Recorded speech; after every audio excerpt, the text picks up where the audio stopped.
And on my behalf and the board and our entire staff, I'd like to welcome you to, I think, the umpteenth landscape lunch. It's become quite a tradition.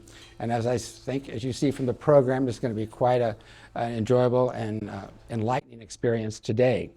I would like to also thank our major sponsors. I'm going to read them, lest I forget somebody and perhaps be impeached. Matt Hartline and Bill Miller, Bartlett Trees, Paul Wagner and Greener Pastures, Tom Volk and Summerhill, Chris LaGuardia, Deborah Nevins and Associates, Michael Jones and Rams Associates, and RB Irrigation, and Mariah Whitmore for donating the plants that you can buy out here. And I encourage you to do so. They're beautiful, and it's a wonderful thing that we can actually have plants that you can take home. I'd also like to introduce now the committee who kind of put this together, Debbie Nevins and Fernando Rivera, two people who have worked long and hard with our staff to make this the day that we're all hoping it will be. But first of all, I'd like to talk about Debbie, who is on our board and in charge of our garden committee. And you wonder why she'd be doing that. Well, it turns out she is a world-renowned landscape artist. She's done several things like the Pritzker Garden at the Chicago Art Institute, the new campus of the University of Houston, and then something in Greece, in Athens, called the Stavros Niarchos Foundation Cultural Institute, which is over, 40 acres of landscaping that she did. I've seen it. And if you're ever in Athens, you have to see it. It's an amazing thing. And she does a combination of, I guess, sophisticated planning, as her website says, but also with natural plants and things that are indigenous to the area. And it turns out that she got plants for the Niarchos Center that even the Greeks didn't know they had. So anyway, I'd like to introduce Debbie Nevins.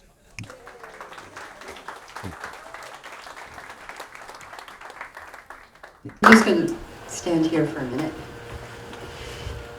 Thank you all for coming, and I want to thank my co-chair Fernando Rivera, who is a budding gardener. Excuse the pun.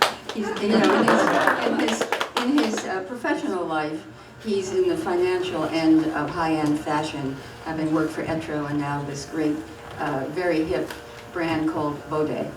I'm introducing now Barry Bergdoll, who I've known for maybe 30 years, perhaps more than 30 years when we were in kindergarten. He is a rock star of the architectural history world, and his main expertise is in urban and architectural history of the 18th and 19th century in France and Germany. However, he changed course a little from 2007 to 14, where he was chief curator at MoMA of the Architecture and Design department, doing many wonderful exhibitions. He's organized exhibits at the Musée d'Orsay, the Caisse des Monuments Historiques, and many other, the Centre Canadien d'Architecture, and events in Mexico City. His next big exhibition will be in New York at the Bard Center. It's on Viollet-le-Duc, who you may know was involved in the restoration of Notre Dame, and of course a lot of things have changed since the fire, and maybe Barry will talk about that a little later.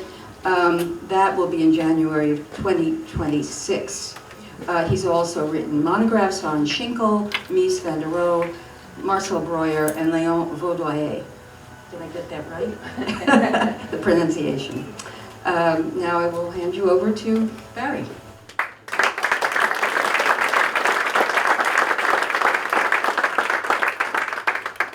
So, good morning, and thank you, Debbie and Carrie and the committee for the introduction. Carrie is temporarily my teaching assistant, and she's handing out the classroom handout because there's a quiz at the end. Yeah, there's a quiz, and the dates have to be perfect. And the reason for this is that this lecture is a bit of an experiment, because I want to talk to you, as you can see, about two of the famous great masters. You all know them, of modern architecture, the German Mies van der Rohe and the Swiss-French Le Corbusier. And I was going to do one after the other, and suddenly I realized it becomes much more interesting if I interweave them, so that you can see a kind of conversation back and forth, and you can see something quite different that evolves from common roots, so to speak, since we're in the garden, that I want to develop with you over too many images. So I'm going to jump right in. The theme is abstraction in nature, and I think it has as much to do with landscape as with gardens, but we can talk about what is the relationship between the garden and the larger concept of nature as we go along. Both of these buildings will recur, so we'll come back to them in due course.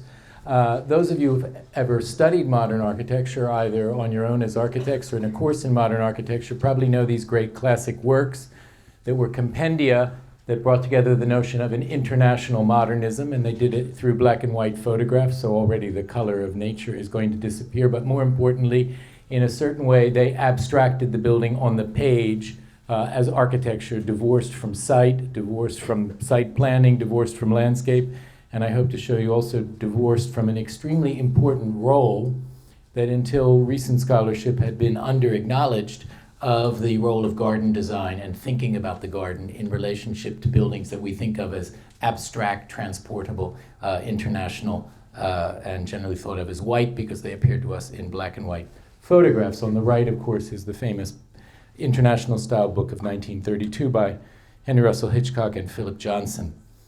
Now, this is going to be based, so many of you will have seen this material in the gallery space, on two exhibitions that I was involved with at MoMA that you'll see in the next slide.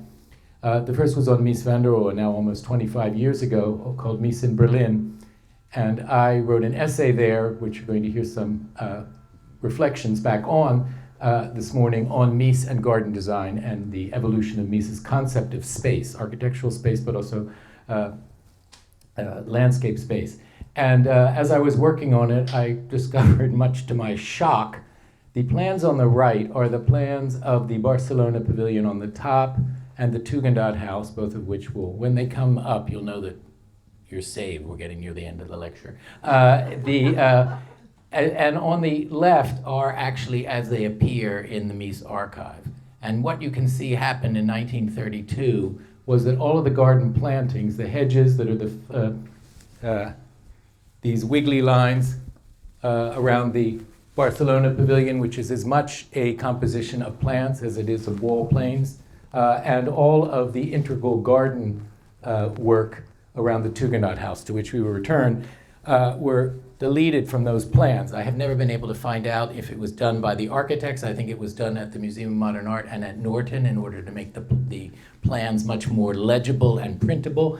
But basically, for me, these two images represent modernist architectural history stripping out the landscape. And I want to this morning look at it with what happens if we put it back. So as I mentioned, these were the objectives partially of two major retrospective exhibitions at MoMA, separated by about 15 years, Mies in Berlin on the left, and then Le Corbusier, an atlas of modern landscapes that was curated by the late Jean-Louis Cohen, who wanted to insert the concept of landscape back into Corbusier's work. He said there's an absolutely overwhelming bibliography on Le Corbusier, but hardly any reference to the role of the garden and the landscape in the two. So there are the two exhibitions, just to jog your memory, where you might have been in 2001 or 2013, I think.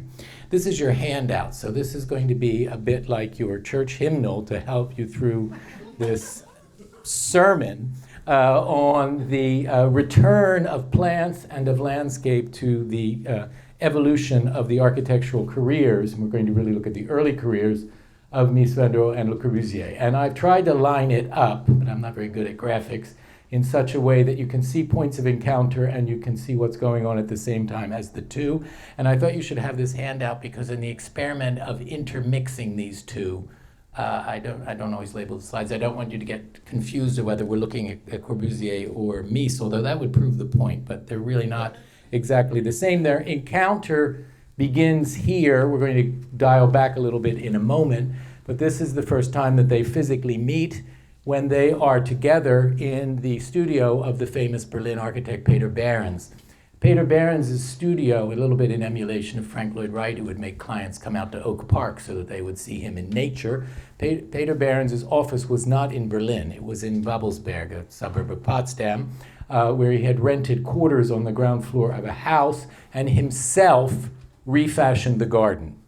So what you're seeing on the right, the people in this photograph have been identified over the years as nearly every architect in the modern movement. I do think that the figure in the foreground is Mies. Corbusier is not, despite what people have said, in that photograph. However, in 1910, Mies and Le Corbusier were both working together in this studio. So this is my point of departure.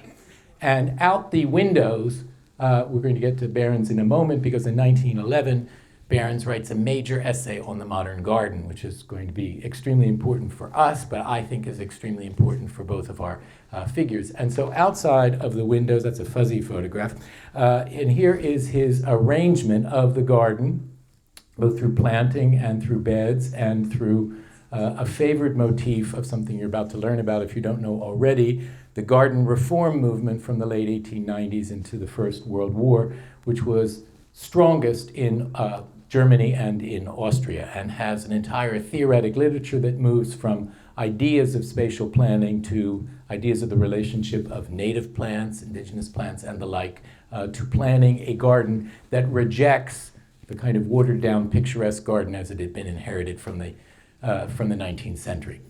So Behrens, even though he's only a renter here, restyles this geometric garden, creating outdoor rooms. And so for him, what is going to be essential is the relationship between an outdoor room and an indoor room, and particularly the fact that the studio window itself are very large windows that could open up. And he's going to, if you take only one thing away today, he's going to begin to speak about the walls of buildings not as solid enclosures, but as membranes that breathe between interior and exterior space. So the concept of the wall as a membrane which is functioning simultaneously for the formation of interior space and exterior space, and what are the relationships between them. And that is what both Le Corbusier and Mies are going to be encounter. Now, Behrens had already begun to practice this before he was writing about it. This is his famous house for the artist colony on the Mathildenhöhe in Darmstadt, and the way he publishes it almost as a William Morris wallpaper here on the left. But as you can see, he zones these exterior spaces in the way that you're going to circle around the house and occupy exterior space also with exterior furniture, benches, focal points, and the like, in which the garden is responding to the interior plan of the house. And he's going to actually be a major participant, along with other figures who are less well known to us today, like Max Leuger, here in a series of very influential garden exhibitions. These are temporary garden exhibitions.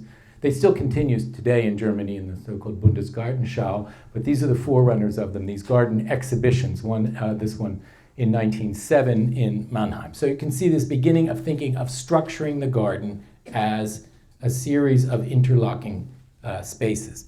Now, the other thing that's going on in the Behrens studio when the young Ludwig Mies, not yet Mies van der Rohe, and the young Charles-Edouard Jeanneret, not yet Le Corbusier, are working for him is frequent discussions over two precious portfolios that were in the studio. One was a 19th century portfolio on the left of the work of Carl Friedrich Schinkel, and Schinkel, of course, worked with the great landscape designer Peter Joseph Lenné, and had done numerous projects within a couple of miles of the studio in Babelsberg, and there were often weekend excursions to look at and discuss the work of Schinkel. So this is extremely important because we tend to think of modernism as rejecting all of the 19th century, and in fact this admiration for Schinkel not only, and this goes to my abstraction and nature, not only as a key to forming a very complex abstract architecture, and we could spend a very long time on the plan of this unrealized house, but embedding it in an immediate garden and in a landscape. The other portfolio was the brand new, newly published, and they were very proud to have one, the so-called Wasmuth portfolio that was published in 1910, the year they were there, of the work of Frank Lloyd Wright. And Frank Lloyd Wright, of course, had been to Berlin to supervise this, and all of the Frank Lloyd Wright plans, of course, are not devoid of these plans. All of the planting around them, the garden spaces of this, of course, Wright's own studio in Oak Park, or we might see here the Wasmuth publication of the garden that has just been restored in Buffalo, the great flora cycle of the Martin House that was in the portfolio. With this building that extends into the landscape, but also crafts the immediate landscape. This is something we found when the the Frank Lloyd Wright Archive came to MoMA was this is the actual planting plan for the Martin House. So the extent to which, of course, Frank Lloyd Wright was interested in plants, but that's recorded in what these young architects in Behrens' office could see, as well as Frank Lloyd Wright's writings about how plants were not only something that embodied nature, but one could abstract from them. So I'm just to introduce this concept of a relationship between plants and abstraction to moments in Wright's career. But that would be a whole other topic. Our topic this morning is these two guys on the center and the right, Mies on the right, Le Corbusier in the center, as they're meeting a second major encounter that we will get to in 1927 for the famous housing exhibition outside of Stuttgart at the Wiesenhof. So now let's, now that you have your hymnal, your guide to the service, we're going to use these parallel columns to look at the relationship. So Corbusier comes out of an actually Ruskinian tradition, an arts and crafts tradition, a tradition that celebrates, in Ruskin's term, nature. And if we dip into the hundreds of watercolors that he created, both in his native Switzerland in the Jura, but also on his travels in the first decade of the 20th century, he could well have become a landscape painter. So this fascination with color, with gradation, with the spatial sequences of nature, we're going to see these continue throughout his life if I were intermixing Corbusier as painter and Corbusier as architect, but they already set up this powerful interest in landscape and nature, inherited largely from his teacher, Le Platinet. Le Platinet was very famous in his own time. Today, I think he's only famous as the teacher of Le Corbusier, and he is behind, essentially, the what you see here. This is a later commentator, Maximilien Gauthier, saying about Corbusier's very first building, the Villa Fallet, for clients in his native La Chaux-de-Fonds in the Jura region of Switzerland. Its facades were lavishly decorated mainly with fir trees, clouds, and crows, while the inside wall coverings depicted mountainside forests and the furniture tops attempted to suggest the majesty and the mystery of the alpine horizons. So this relationship, which is figurative, also a sort of symbolic abstraction, I think is in particular, you can see that this tall gable of the house is treated almost as though it were a tent over a pine forest. Let's compare that. So this is what the future Corbusier has done when he, having worked briefly for Hoffmann in Vienna, comes to the Behrens studio. What had Mies done? This is Mies's first house, done in between his employ with the great furniture designer and architect Bruno Paul, and being employed in 1910 at Behrens' office. Behrens' office is about a half a mile down the street in Babelsberg from this house Riel for the philosopher Alois Riel and his wife. Interestingly, we found, or the owners found when they bought this with the collapse of East Germany, the guest book for this house. And on the first page, Peter Behrens was there for dinner. So there's a direct relationship between Behrens' studio and these clients who turn to a very young architect.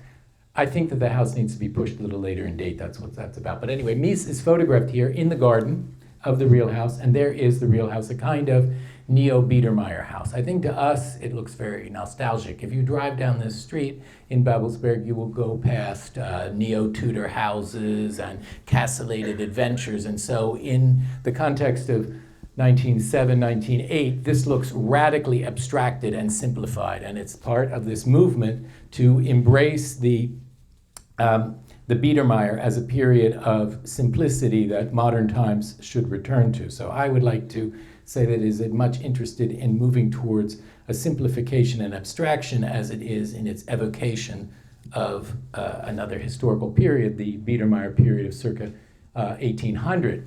And indeed, it will be taken up in a famous book called Around 1800 by Paul Mabus, but most importantly, illustrated in architect and garden theorist Hermann Mutesius' book, Landhaus und Garten. This is from the second edition, but in which the real house is now inserted.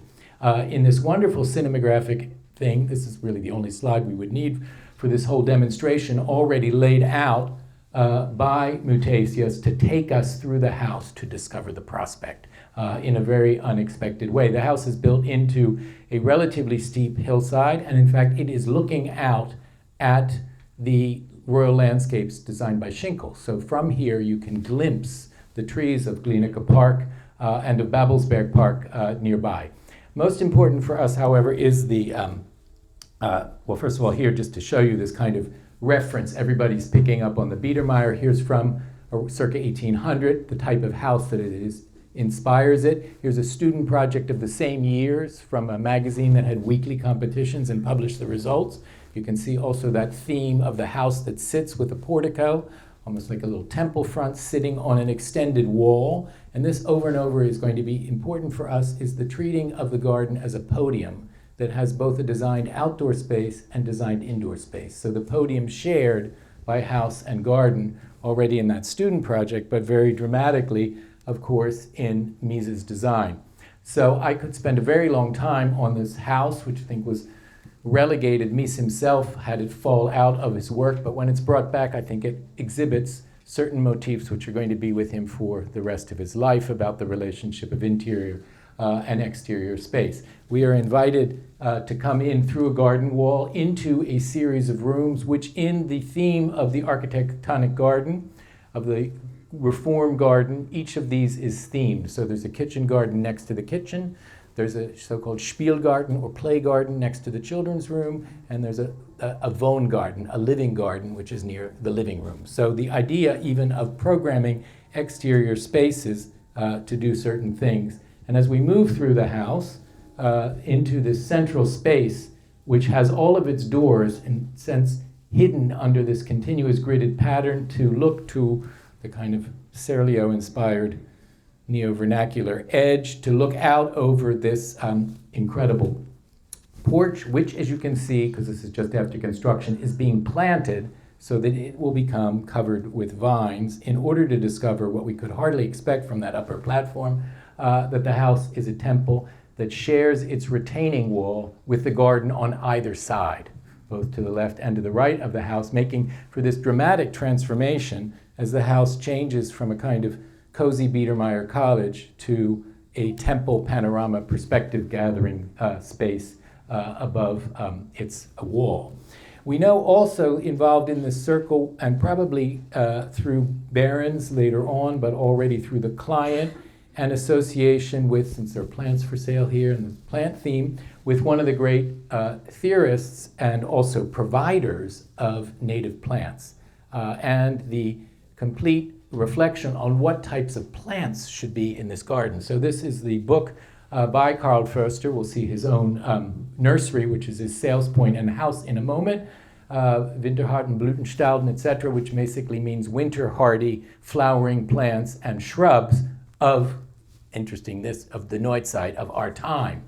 And if we start to, first of all, the front cover of the book is the corner of the upper garden of the Real House, with philosopher Alois Riel's coat there. So if we wanted to spend the next hour talking about the neo-Kantian philosophy of Alois Riel, it has all to do with the relationship of our inner consciousness to the experience of nature, etc. But it's Saturday morning, we're not going to do that. And I just wanted you to see next to where he's showing off what plants you should use, you see the hand-colored photograph on the right in the lower left is in fact the Real House. So these are major clients for Karl Förster, who then 2 years later opens his show garden, which is a combination of an old-style 19th century picturesque garden in the plan on the top part, with these series of outdoor rooms that his customers can see not only the plants that are for sale, but the way that you might deploy them in a reformed garden. Now, Corbusier is, of course, going to come to this with a double experience, because before he arrives in the Baron's office, he has already been on a trip to Vienna. In 1907, he goes to Vienna. He aspires to work for Hoffmann. It's not clear what this Hoffmann period, that he actually ever met Hoffmann, but this is the period when Vienna had its own version of the artist's garden as reform garden. So I'm just evoking this. This is the famous work where Karl Moser and Hoffmann worked on the Hohe Warte. And so Corbusier came already with exposure to that. This is Corbusier drawing on the left, and these are the excursions they would take to Sans Souci of Frederick the Great with its terraced And this idea of the relationship of a space that opens to an immediate garden with a prospect that is taken in through the designing of a middle ground in the 18th century, and then what we will find with Schinkel, which is a fascination that I think comes into all of their work, with the suppression of what I call the suppression of the middle ground, so that there's an immediate foreground in the garden, there's a break, and then there's a view to a horizon that's almost kind of pasted on to that experience. And Schinkel does it here in the in Schloss Charlottenhof with this platform that's shared between the house and the garden, and then a distant view beyond it. Here's another view of how that house is raised up on a platform, temple front, and particularly pay attention to this exedra-shaped bench down here, which then appears in plan here, but then you see with the planned never happened extension, the exedra becomes a fascinating point for thinking of a place in the house that displays three views, and then a bench that kind of frames and captures various views. Very important, the perspective on the top, where the two figures seem to be looking both at the immediate view and the distant view. And another device that we're going to see recurring from Schinkel are the use of these colonnades that extend the building into the landscape, but also frame a view, so that there's a kind of frame of the distant view seen from the immediate landscape. Here are two of the elements at Schloss Glienicke. Now, the other thing that they share is a visit and a introduction to the philosophies that were being developed in the Garden City. The Garden City, of course, very important for them as well in terms of nature in the urban landscape. At Hellerau, outside of Dresden, which is arts and crafts, furniture producing, and the like. But one of the features of that was the invitation to Dalcroze to set up his Institute of Rhythmics, which had to do with the relationship of body rhythmics to consciousness, and the theatrical stage sets there of Anthony Appia, fellow Swiss. So this, we're going to see them recurring, but I think that the way that he did away with the proscenium stage and wanted to create dances on very abstracted staircases, forms that are essentially abstract sculptures for disposing bodies on planes, becomes very important. We're going to see in a moment in the garden.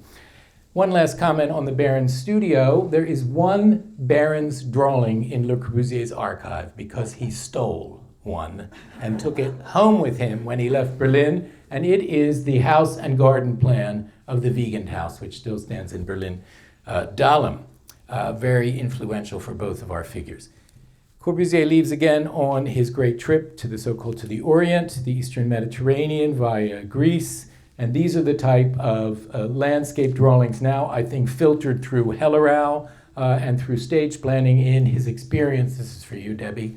Some 40 acres up on top of the Acropolis, and then comes back to design. You can see how radically, if you think back to the steel Alpine, his project has changed. Like most architects, the best work comes from the parents. So now he builds a house for his parents at La Chaux-de-Fonds. You can probably read for yourself. The general plan of the property and the building has been drawn with a view to exploiting the picturesque resources, et cetera, et cetera. But this is Corbusier's notes relating to the sale of the property when his parents left it at the end of the decade. And I put it there because of the emphasis on the experience of nature as being set up by the architect. I think you can already see we are with the theme. Is it Schinkelian? Is it Baron's? Is it the Reform Garden of the house that shares a podium? Here's some of the design drawings and a photograph, which seems almost to want to take up Corbusier's drawing of his design of the outdoor Wohngarten, or living garden, or outdoor living room, partially roofed, partly not, of the so-called La Maison Blanche. So you can visit it. It's now a publicly opened museum since about 10 years ago, and some more views of it. What is Mies doing at this period? Mies is fascinated. He enters a competition for a monument to Bismarck. He's not chosen, but fascinatingly, he decides to design by photoshopping in, as it were, photo collaging in his architectural model into views of the landscape, which was supplied in the competition brief. And the whole thing is set up as something that is simultaneously abstract, as Schinkel would say, complete in and of itself as an object, but developing the greatest number of relationships with its site, both its immediate site and its larger concept of nature. He doesn't win that competition. Instead, he gets a very small project for the Pearls house. This house evolves very quickly. This is the moment when Mies breaks from the neo-Biedermeier and moves towards a kind of neo-Schinkelian proto-modernist abstraction in this house, which is almost a perfect cube, into which he erodes only one thing, which is this loggia, which is then, this is something we discovered with Terry Riley when we were working on Mies in Berlin at MoMA now almost 25 years ago. We found the garden plan for this house. Clearly the inspiration is Schinkel in the pavilion at Charlottenburg, but Charlottenburg is set into a big Baroque garden. This is a house on a suburban plot in Zehlendorf, and this is the garden plan that we discovered. We also discovered bills that show that they were buying plants from Förster, and you can see, even though the interior rooms are not designated on this plan, the relationship of the way this garden bed is seen as an extension of the loggia. Or here, this is the dining room looking out on, and this is actually on axis with the windows. So this relationship of the garden to creating spaces that, in a certain way, extend both in function and in geometric form the interior planning of the house there, I think makes it a little clearer how that works. The next door neighbors decide to take on Mies as well, so he gets another commission based on this, but they don't want a Schinkelian cubic house. They want something more neo-Biedermeier, but look at the garden that they get. This is the House Werner of 1913. Here are the drawings and an early photograph of it. A very nostalgic house to be sure, and then the garden is quite clearly, as you can see with this almost kind of lobster claw thing that comes out, a pincer that grabs the garden, a loggia that extends the space of the kitchen and the dining into the garden itself, clearly borrowed from Schinkel's Gardener's house at Potsdam. So let's continue with Mies. So this is a somewhat tricky photograph because for the Kroller-Müller family, who had dismissed Behrens in order to hire the young Mies, this is an upsetting episode in the biographies of former employer and employee. They want to see if the house that Mies has designed is really going to work, so they do an almost full-scale mock-up. It's a very expensive approach. But this photograph gives the impression that the house has nothing to do with its landscape, it has nothing to do with garden. I should have edited it out because it disproves my point. However, if we look at the drawing, this is the famous drawing that Gropius rejected for an exhibition some years later, and Mies's early sketches, you can see he's sketching garden and interior space simultaneously. And then if we look at the now lost plaster models that are site plans. And I think the most fascinating thing here, and here's where I think the garden reform movement, Behrens' idea of the wall as membrane between interior and exterior space, and the Appia stage setting of thinking about just how you can really have great effects by simply subtle changes of level.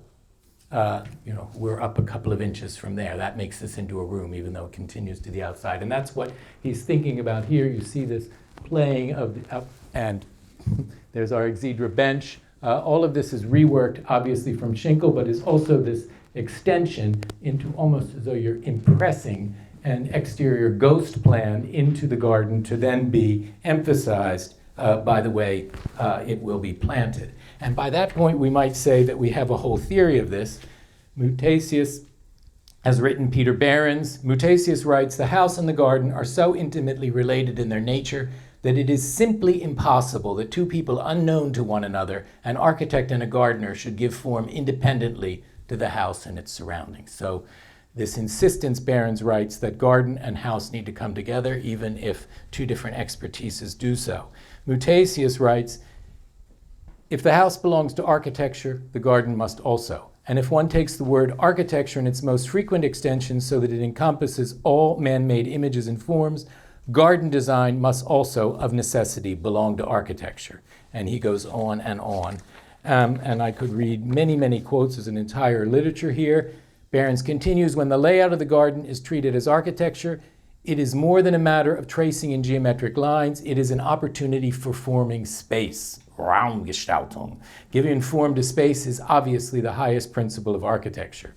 And then he goes into the passage about the wall as a membrane between interior and exterior and concludes, in my opinion, a garden is as essential part of a dwelling as a bathroom.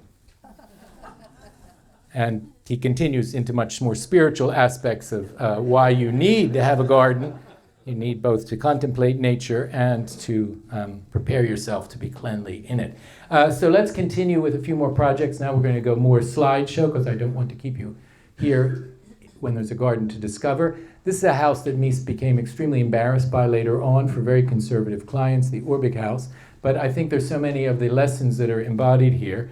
Fascinatingly, this is the photo that was taken after it was restored, after these are houses that were all in East Germany.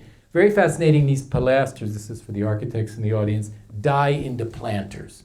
So rather than having a full base to the pilaster is sitting in a planter so that it can become a green pilaster, a vine-covered pilaster, and we know photographs of the house in that way. Even more fascinatingly is the way we're going to revolve around from a formal front yard to a set of geometric terraces at different levels, where the exterior becomes not only a set of terraces, as I say, but almost actually a platform. There you see the plants growing up. As we turn the corner, you can probably just see, this is key. This is the art historian at play right there. You see that? Right there. That little finger sticking in is very key because that finger is none other, see there? You'll see in a moment, is none other than a reproduction of the so-called praying boy, which is a leitmotif in German gardening. But you'll see here this kind of Appia terracing around the house. This is not the house, this is Appia stage set of the same year. The plan, and then if we look at that, what that finger is. You can see in that grainy photograph the exedra from Schinkel and the praying boy, which Schinkel had set at the inside of his museum, which opened in the 1820s, but which Frederick the Great had set at the point between the garden and the horizon at Sanssouci.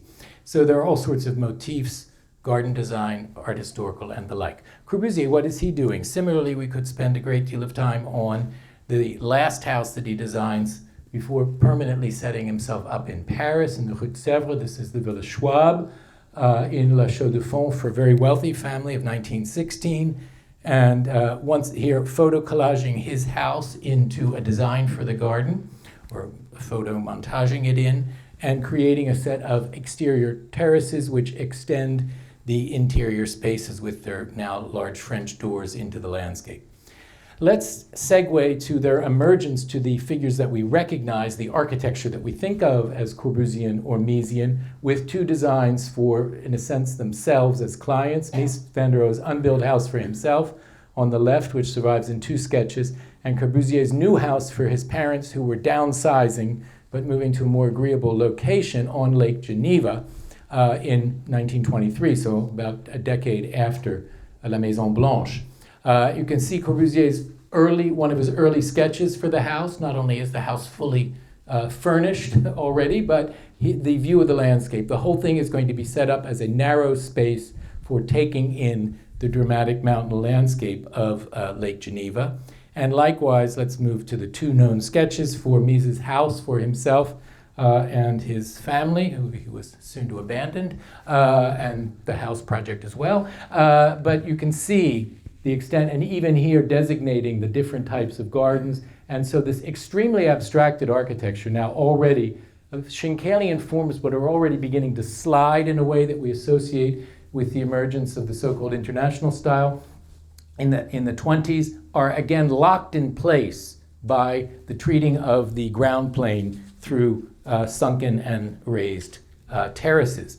So in my view, that attitude continues between what looks like the last neoclassical project and this house, which becomes an exhibition avant-garde showpiece for no client, perhaps for himself, to demonstrate the nature of reinforced concrete in 1923 as he moves to the embrace of modern materials, the text that you all read in school about how he's going to develop an architecture completely from concrete and glass. But when he speaks about glass, he talks about the glass as capturing the landscape. And I think glass becomes the new membrane between the inside, and that's my theory this morning, and outside. But you'll see as this famous pinwheeling project, often been compared to Frank Lloyd Wright, is being developed, the exterior, the kitchen garden, the living garden, the stairs that define a transition from the street entrance into the more private garden, all of the use of walls that are not only retaining this change in level, but are controlling the view, what you see, and when you see it. There's as much attention to the planning of the exterior space as what happens inside the membrane of the wall. And this continues the next year when he shows you, I can also do something radical in brick. This is the brick country house, again, an exhibition object. And during those same years, Corbusier, now they're both operating in opposite, in their own independent studios, Corbusier in Paris, Mies in Berlin. Here's we just saw, and here is the actual house, which you can also visit today, La Petite Maison. And as you can see, what it forms is a kind of wall that's going to set up a experience of the landscape. It deliberately takes away the landscape and then gives it back. Here's the outside. It's been refaced, unfortunately, aluminum. Originally, it was in steel. But one of the most fascinating things, again, this is the heritage of the idea of the house that shares a podium with its garden, is this definition of this outdoor garden that is simultaneously open and then closed again, creating a outdoor window, you can see, which creates a very, by this point Corbusier is writing about cinema. Here's the exterior garden. There's the place where you're invited to sit down, is right where the view looks like it's about to be taken away from you. And then, of course, you can sit there and enjoy this cinematographic approach to Lake Geneva. So let's get on to the famous work, because I don't want you to leave saying, well, he showed us what they did before they became famous modernist architects, and all of that's fine, but that was their youthful errances. I want to convince you that this heritage from the Reform Garden and from a fascination with landscape and nature continues into their absolute canonic works that would make them famous through a series of publications and exhibitions, so that even private houses became objects for the public definition of what was going on. So this is the famous Maison La Roche-Jeanneret, 1923 to 24, which is today the seat of the Fondation Le Corbusier. So many of you have probably visited it in the 16th arrondissement in Paris. It goes through a whole series of evolutionary projects. I don't want so much to get into them, but if I had done, as Tim Benton has done in a wonderful classic book now on the villas of houses of Corbusier, if you look at it throughout all the sketches, the position of the existing trees is something that is the house is being, in a sense, designed around these existing trees, and on the plans, the trees are always present and marked. So this awareness of where there are trees, how you're going to enter, how they're going to play into your experience of the house, even as you view them on the outside, even here, where this later becomes a cone, this little niche is carved for an existing tree, which comes up and shades from the outside the library within. If you've been, but you haven't been for a while, they have just recreated the lost garden under the raised pilotis. This is Corbusier's first significant use of the pilotis, which becomes one of his 5 points of a new architecture, along with, and this he will not share with Mies, along with one of the other points, the strip window, which is going to define a increasingly panoramic relationship to the landscape. A fascinating controversy with his former employer, Perret, who hates the strip window because he says that the strip window divorces your body from the outside. So this we could discuss afterwards. Corbusier wants to panoramicize our relationship to the exterior. Perret feels that the body has been lost and that Corbusier has developed simply an ocular or a visual relationship between inside and inside. But in any case, this little mini garden has recently been recreated. I took that photograph just a few weeks ago, but also the idea that if you take away part of the ground, you must give it back with a roof terrace. So the beginning of his fascination with the roof terrace garden. So here we could argue about whether the attitude towards landscape is changing. And I think at this point, and I'll be here interested to hear your reactions, that Mies and Corbusier are going to begin to diverge, not only in their architectural attitudes and materials, but in their relationship to the immediate garden and landscape. Mies in 1925, this house on the German-Polish border, today now gone, bombed in World War II, but then all of the bricks were taken to Warsaw to reconstruct it. So the house is gone. The terrace, the wine garden, the vineyard is still there. This was existing, but Mies reworked it, and he conceived of the house as a kind of another terrace that grew from the vineyard that the Wolf family, they were textile merchants in Guben, commissioned. And there are a lot of sketches for this in the Museum of Modern Art archive. Mies destroyed much of his early work, so we have very few sketches for houses before 1922-23, but this one we have scores of them, and an enormous fascination with how to design that outdoor room. With planting, with furniture, what are the wall heights, and I could show you about 20 of these as he works as intensively on that as he does on the interior plan of this house, which is the first one that begins to have his flowing space between walls that don't touch at the corners. But I think you can see that although this house is celebrated as the departure, there's still this fascination of the garden wall and the house, the podium, the shared between the crafting of interior and exterior space that was already characteristic in his first house. Here is the other encounter. You've seen it a few times. There are numerous photographs of Corbusier and Mies, Mies was the director of this housing exhibition, which became a permanent housing quarter. I'm not going to go into it in detail, although we could have taken this as the entire subject for this morning. These are Corbusier's houses, which were one entrance to the site. This is Mies's, but Mies developed the overall plan, and Mies developed what evolves through numerous debates and versions, the ways in which the landscaping and the gardening would link these various buildings at this famous exhibition. Simultaneously, he's working for two textile merchants in Krefeld in the west of Germany. These two houses, the Lange and Esther's houses, and I'm not going to go into them in detail, but this very neo-Frank Lloyd Wrightian view of what the house will look like. He loved weeping willows.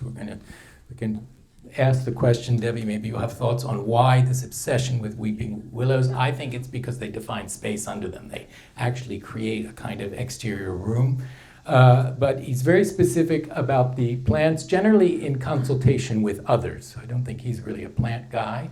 But the series of terraces and the interior plan that relates not only to the immediate exterior, but begins to set up long perspective views through multiple rooms to achieve it. And once again, in the Mies archive, which is held by MoMA, there are many, many sheets trying to figure out the design of the exterior spaces. So he's not giving this up as he moves to greater and greater abstraction in his architectural and tectonic expression. Back to Corbusier in the same years. This is why you have the parallel sheet there. Visit to Stein-Garsch. Leger was completely astounded. This verdict, coming from a competent judge, made me, this is Corbusier writes every day to his mother, made me happy because in this case it is pure art that is being assessed. And the verdict is valid, with Leger saying, this is a masterpiece, it's absolutely right. The garden has become adorable, seeming to fit so naturally into the site, the house looks centuries old. Because the Villa Garsch was built into an existing wooded plot, and again, the aim was to retain as many as possible, even as the house celebrated in these photographs that it was a machine for living, as efficient as the cars that are always pulled just enough to get into the shot. And the house, very famously, as it's been analyzed by so many architectural historians, is a kind of layering from street to garden. But look at these. And again, I'm not going to read any of these buildings architecturally. My point is to try to convince you that the gardening is never an afterthought. It's there from the very beginning of the thinking. Even this newly planted tree strategically next to the place where we're going to ascend up and through the architecture, and then all of, sorry, a little bit pixelated, all of these early sketches for the site that show both existing trees and plans for a house that was originally meant to wrap a bit around its exterior gardening plain. It's a very flat site outside of Versailles. This house, unfortunately, now gone, the church house for an American couple, built into an existing garden and taking advantage of it not only on ground level, but a series of bridges and outdoor spaces that interact with treetops. So you see that in these planting plants. And the happily photographs survive, and they very much look like photographs that could have been taken equally for the period's garden magazines as for its architectural magazines. So let's move towards a culmination. 2 more chapters to bear. One is a juxtaposition of 2 houses that have always been seen as a kind of pair. Are they a dialectic pair, or are they fraternal twins? That is, of course, Le Corbusier's Villa Savoie and Mies's House Tugendhat, which are exactly contemporary in date, and both of them, in a certain sense, suburban villas. And then I want to just have a last 2 images to show you what happens beyond this heroic period of the 1920s and early 1930s. So Corbusier's Villa Savoie at Poissy, the way we were all taught it, it's the house that kind of fell from the sky, that landed on its pilotis in the ground and could basically be moved anywhere. This is absolutely not true. This is on a rise above the Seine, and originally, before much of the property was sold off, the high school was built next door, the raised strip windows with its famous outdoor room dominate a view of the valley of the Seine. The view is beautiful, the grass is beautiful, the forest too. We will touch these as little as possible. The house will alight on the grass like an object without disturbing anything. We enter the site via a little demonstration piece that looks like 5 Points 101 for beginning students. It's actually for the gardener. This is the gardener's house. So we come in past a gardener's house that seems to sit initially on a garden wall and then is revealed to be pilotis, as sort of baby Villa Savoie. But the fact that these people employed full-time gardeners who lived in this house is in and of itself significant. And of course, they're going to have a garden which is not only the garden of the site, but the garden that has been transposed to this outdoor living room. So we might say to a certain extent that the relationship to the ground plane has indeed changed. This is a house that is elevated above the ground and wants to bring, at least visually, a larger vision of landscape. There's not a great deal of immediate gardening around the house, I will admit, to this transposition of an internalized garden where the Wohn garden space, the reform garden space of the German Viennese tradition, has moved into the if you will, the excavation, the kind of digging into the Platonic volume to create both an interior living room and a exterior living room, which were separated by floor-to-ceiling glazed panels.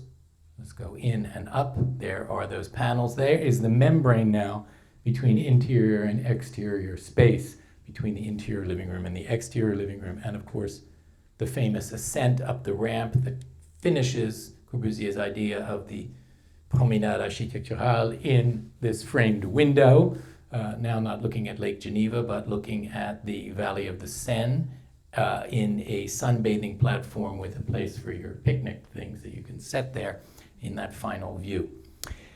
What is Mies doing during these same years? And you'll remember that the 2 of them are now in more frequent contact after 1927 at Stuttgart.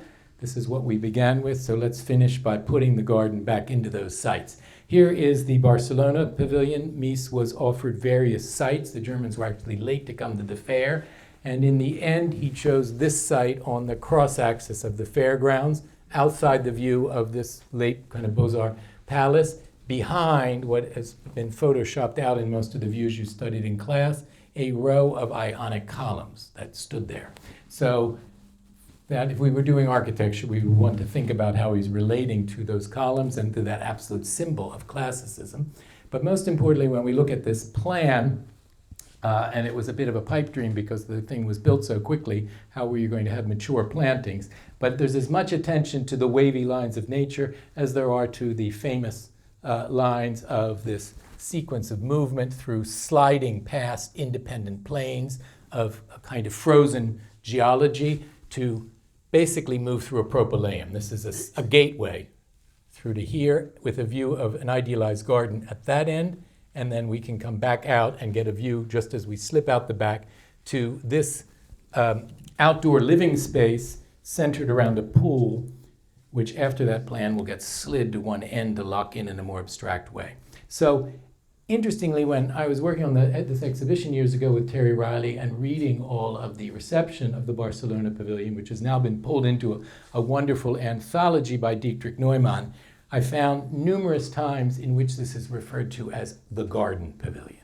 So there were people at the time who thought of it as somehow as much a garden as an abstract composition of pure architectonic elements. You can see the opening shots with the...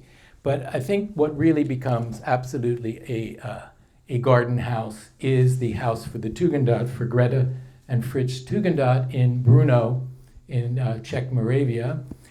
This is seems to be a very modest one-story house. It's set on a hillside site, but in a way it is both the continuity of the real house problem, but in some ways an inversion of it.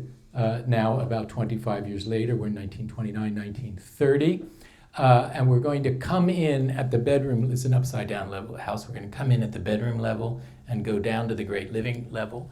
The house is a modest one-story facade in a street of castellated 2.5-story houses, so seemingly unprepossessing. It blocks a view of downtown Brno and of the distant landscape, and in particularly of the historic castle, the Spielberg, which is the sign of Brno, except that it frames it as a postcard right there as the view. So we're given the view, the key element of the bigger view that we're only going to discover. All of this is milk glass, so we can't quite see through. We're going to come in and descend into the great room of the house with the living quarters. Now this is important. They have never restored this. Bill and I are going there in a few weeks. And I'm going to say, why don't you put those planters back? These are the equivalent, sorry it's very grainy, but these are the equivalent of the ionic columns he had to deal with in Barcelona, but now they are a regular rhythm of planters with shrubs in that are going to frame it. Then we go in and we're going to go down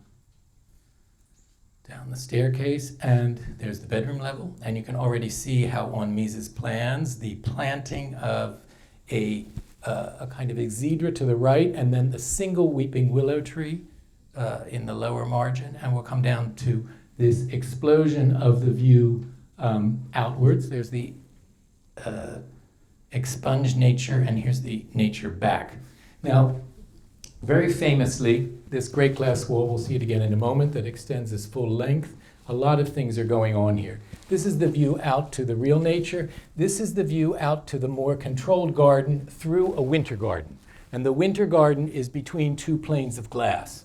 Just as he imagines the onyx wall is the kind of fossilized nature. So we have a fossilized nature, we have a thick wall of nature that's framing the view out so that there's always greenery season round, to this outdoor area here. Then we can slip out. This is the living room. This is a sort of study library, living room, and dining room. As you can see, none of them are rooms, and they are all connecting to, hold on a second.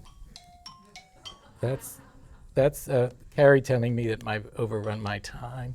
They're all connecting to the series of outside terraces. Here, a little working orchard that is planted to be viewed at a sort of blossoming level.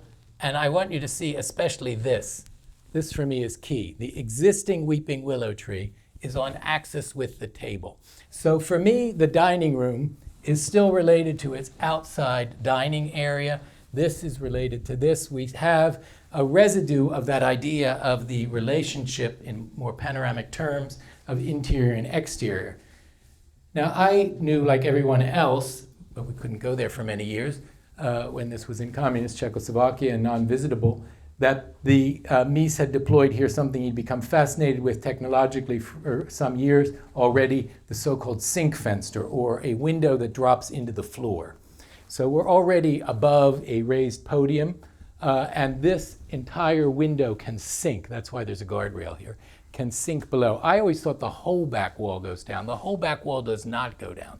2 panes go down. They are the panes that align with the Madagascar ebony alcove of the dining room. So the dining room can be extended outside. This does not go down, and the one that is aligned with the onyx wall in the living area goes down. So the 2 places where there is an architectural gesture inside align with the possibility of eliminating the glass membrane between the interior and the exterior. So, just to finish with that, here we have working with a garden designer, and this needs to be researched more to find out about this local firm here, which is actually a woman designer, Müller, of the garden plan. And you can see the insistence on the keeping of the Trauerweide, or the weeping willow tree, there, which is aligned, as I said, with the dining room. And recently, well, now about 10, 15 years ago, there we have Mies' sketch with the weeping willow, and what am I going to do next to the raised staircase there. In the family photos, which were published maybe 2003 or something, by the daughter of the family, still living, published all the family intimate photographs. And there you see this Mies van der Rohe furniture outside under the weeping willow tree. This is the outside dining room. So this is the dining garden, if you will. I don't know if you're buying this. You tell me afterwards. Here we have views of the garden conservatory and Mies' drawings of it. So an obsessive number of drawings about plants, and the way that I would say plants and the view to the landscape are as much constituent elements of this house as glass and steel, for which it is famous. And, which has now apparently come back, finally, once again, the fact that the big high basement necessary on this site was, in Mies' intention, always planted, so that this great green wall is floating above, a kind of dissolving of the whiteness of the architecture into a gardenscape. There's the little, many variants on what to be done with that square of space below the raised terrace. And finally, just to try to nail this for you and to take it back to where we started in Babelsberg, Potsdam, if we also pay attention to the expunged drawings, if I went back, they don't explain to you and don't fully detail this object and this object. These are the bedrooms for the family and for the servants who took care of the children. This is the children's outdoor play area. They were, like many people, panicked that their children were going to be kidnapped.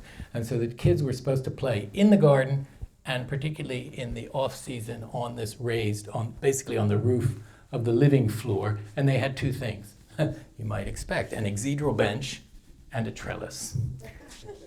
There we see it planted on the roof. So the living space is framed on almost all sides by plants. And there we have his drawings for, there was a sandbox, but also this exedral bench for looking out and having coffee while looking out, and a shaded. And where do they come from? They come from Schinkel's obsession with the exedral bench and with the idea of the trellis, the planted trellis, as the origins of architecture.